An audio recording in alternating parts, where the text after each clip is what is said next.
నమస్తే పూర్ణిమ గారు. నమస్తే. కొన్ని ఇబ్బందికరమైన డిస్కంఫర్ట్‌నిచ్చే కొన్ని డిసీజెస్ ఉంటాయి. బయట ఎవరు చెప్పుకోలేరు. బయటికెళ్ళి చెప్పుకుందాం అనుకున్నా కొంచెం ఇబ్బంది పడుతూ ఉంటారు. అమ్మో! దీన్ని ఎలా ఎక్స్‌ప్రెస్ చేయాలి నేను? డాక్టర్ దగ్గరే ఇబ్బంది పడుతుంటారు. అలాంటిది ఒకటేంటంటే ఎస్టీడీస్. Sexually transmitted disease. పాపం వీళ్ళు క్లీన్‌గా ఉన్నా అంతా మెయింటైన్ చేస్తున్నా వాళ్ళ పార్ట్నర్ దగ్గర హైజీన్ లేకపోతే ఇబ్బందికరమైన జబ్బులొస్తూ ఉంటాయి.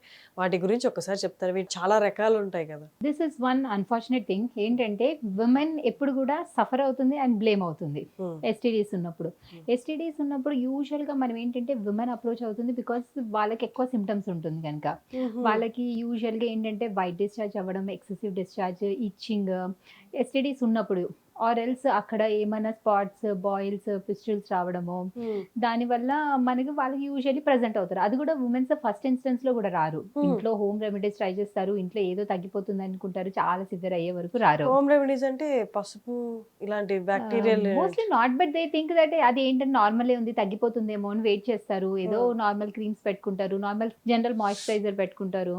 అమ్మో! అలా పెట్టుకొని అప్పుడు కొంచెం తగ్గకపోతే అప్పుడొస్తారు. హ్మ్. ఎందుకంటే ఎవ్రీవన్ హావ్ దట్ ఇన్హిబిషన్స్. అవును. హ్మ్. కానీ ఇప్పుడు ఐ డోంట్ థింక్ ఇప్పుడు అంతా ఉండట్లేదు. Everyone are open and they are coming approaching us. Hmm. కానీ మోస్ట్‌లీ ఏంటంటే విమెన్‌లో మనకి అవన్నీ సింప్టమ్స్ అన్నీ ఎక్స్‌టెంట్ కూడా ఎక్కువుంటుంది అండ్ ఫ్రీక్వెన్సీ కూడా ఎక్కువుంటుంది. హ్మ్. మనం అప్పుడప్పుడు ఏంటంటే విమెన్‌కి ఫ్రీక్వెంట్ ఇన్ఫెక్షన్స్ వస్తున్నాయి గాని తగ్గిపోతుంటుంది. మళ్ళీ 1 ఆర్ 2 మళ్ళీ మెన్స్ట్రువల్ సైకిల్ అయిపోయిన తర్వాత మళ్ళీ సేమ్ కంప్లెయింట్స్ వస్తుంటుంది. హ్మ్. సో, మోస్ట్ ఇంపార్టెంట్‌లీ అలా రికరెంట్ ఇన్ఫెక్షన్స్ ఉంటే ఇద్దరికి హస్బెండ్‌కి కూడా ట్రీట్ చేయాల్సి ఉంటుంది. హ్మ్. ఎందుకంటే హస్బెండ్‌కి సింప్టమ్స్ ఉండకపోవచ్చు. But he is the carrier. Hmm. He will have the infection. But whenever you will have intercourse husband నుంచి మళ్ళీ ట్రాన్స్‌మిట్ అవుతుంది. అబ్బో! వైఫ్‌కి ట్రీట్ చేస్తాము. ఇంకా తర్వాత సైకిల్‌లా ఉంటది గదా! ఇంకా.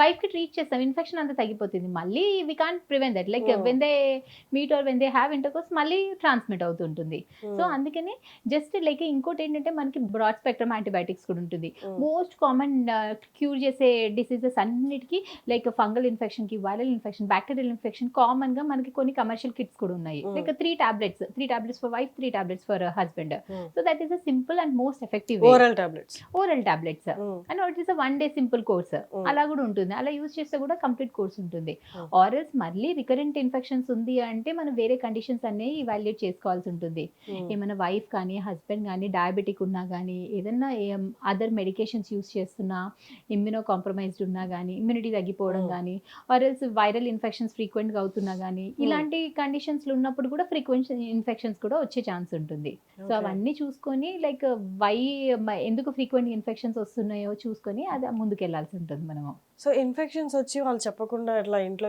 మెడికేషన్ తీసుకుంటే అది చాలా అంటే సివియర్‌గా అయిపోవడం అలాంటి కేసెస్ ఉండి ఏ ప్రాబ్లమ్స్ అరైజ్ అవుతాయి దీని నుండి?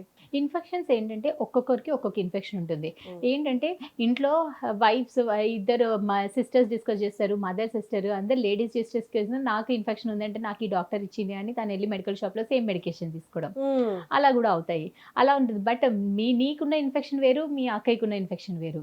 బట్ హ్మ్. It's same medicine doesn't work. హ్మ్. అలాంటి కండిషన్స్‌లో ఆ వర్క్ అవ్వకపోయినా గానీ, యూజువల్‌గా ఏంటంటే ఫస్ట్ వెజనల్ ఇన్ఫెక్షన్స్ ఉంటుంది. తర్వాత లోపల గూడా హ్మ్. పీఐడీ అంటారు. పెల్విక్ ఇన్‌ఫ్లమేటరీ డిసీజెస్ అండి. యూటరస్ లోపల ఇన్ఫెక్షన్ గూడా ఉండొచ్చు. అది హుహు. ఇగ్నోర్ చేసామంటే ఆ ఇన్ఫెక్షన్ ఫాలోపియన్ ట్యూబ్స్‌కి గానీ స్ప్రెడ్ అవుతుంది. ఓవరీస్ కానీ స్ప్రెడ్ అవ్వడము, హ్మ్. లోపలనే మనకి పస్ ఫార్మ్ అయ్యి ట్యూబ్స్ బ్లాక్ అవ్వడం అలాంటి కండిషన్స్ కూడా అవ్వచ్చు. సివియర్ ప్రాబ్లమ్స్ అయిపోతాయి అప్పుడు. సివియర్ ప్రాబ్లమ్స్ అవుతుంది. కొన్నేంటంటే ఎక్కువ సింప్టమ్స్ ఉండదు. బట్ ఇన్‌ఫర్టిలిటీకి లీడ్ చేస్తుంది. హ్మ్. కొన్నేంటంటే చాలా అక్యూట్ పెయిన్ ఉండడము, అప్పుడు ఇమ్మీడియేట్ హాస్పిటల్ అడ్మిషన్ అవ్వడము, ఐవీ యాంటీబయాటిక్స్ పెడితే కొంతమందికి రిజాల్వ్ అవుతాయి. హ్మ్. సో, అలాంటి కండిషన్స్ కూడా ఉంటుంది ఇన్ఫెక్షన్స్ వల్ల. Thank you. Thank you so much.